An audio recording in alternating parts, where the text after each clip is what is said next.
on allait partir pour partir en pêche. Ils ont démarré le moteur et puis il y a eu une explosion. Donc il y a des gens qui se sont sauvés là, ils ont plongé. C'est une explosion au niveau du moteur? Au niveau du moteur, mais il il en a peut-être dans la cale avant aussi. Combien vous étiez de personnes? Il y a environ 10 personnes environ. Environ, c'est sûr? C'est 10 personnes qui ont été prêtes à partir à 10 personnes. Voilà, c'est ça. Donc vous étiez 10 sûr? Oui, oui, sûr. Bon. Et bon ben alors les victimes, je sais pas, je sais qu'il doit en avoir en bas qui était en train de démarrer le moteur, certainement à l'avant en train de préparer le matériel de pêche, et puis le pilote s'est précipité, voilà. D'accord.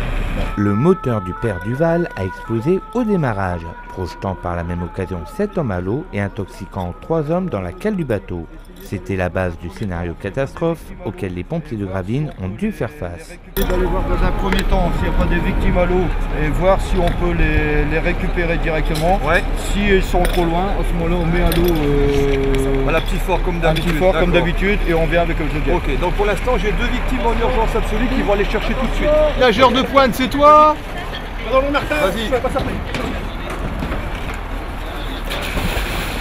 Il y avait des victimes qui étaient projetées à l'eau et des victimes qui, elles, étaient à l'intérieur du bateau, puisque pour le scénario, en fait, c'était ni plus ni moins qu'une explosion au niveau du moteur, au moment où le bateau s'apprêtait à partir pour sa journée de pêche. Donc le personnel du bord, ainsi que des personnes qui étaient venues passer une journée de pêche, ont été projetés par-dessus bord, et les mécaniciens qui étaient en cale, eux, ont été intoxiqués par les fumées et projetés au sol, mais dans la cale. On a voulu essayer de jouer la carte de la réalité et de coller au plus près de ce qui se serait passé réellement en échelonnant l'arrivée des secours sur place, de manière à ce que les premiers secours engagés soient confrontés à une situation un peu disproportionnée, notamment du fait qu'il y ait de nombreuses victimes à traiter de part et d'autre du bassin, parce que des personnes avaient dérivé jusqu'aux portes de l'écluse 63. Qu'est-ce qui s'est passé? J'ai failli noyer. J'ai un peu froid. Ils n'ont pas d'étanche, ça va? Vous allez réussir à marcher? On va aller voir jusque...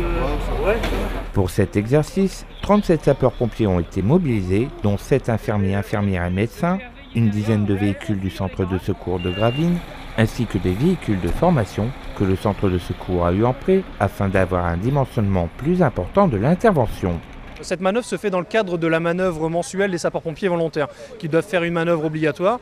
Et dans ce cadre-là, j'ai voulu associer l'équipe de garde de manière à avoir plus de personnel, ainsi que du personnel de santé, pour faire un dispositif beaucoup plus conséquent que ce qu'on ferait d'habitude. C'est-à-dire, au lieu de faire un simple feu d'appartement, entre guillemets, on essaye de faire un scénario catastrophe qui nous amène à traiter beaucoup de personnes avec différents postes à traiter, où volontairement on s'est mis des difficultés pour travailler les différentes techniques que l'on connaît et faire en sorte que l'entraînement soit plus difficile que la réalité en fait.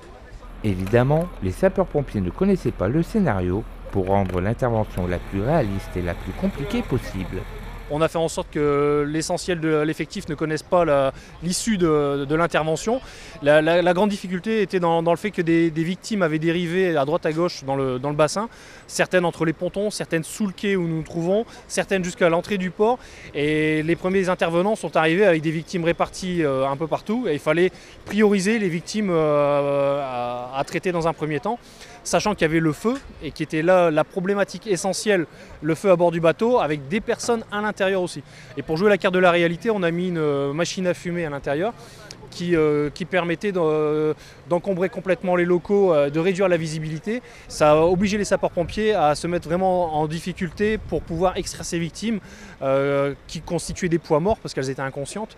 Donc c'est beaucoup plus difficile de sortir des personnes dans ce cadre-là et ensuite de les faire prendre en charge par une équipe médicale sur le quai. Donc la difficulté était là.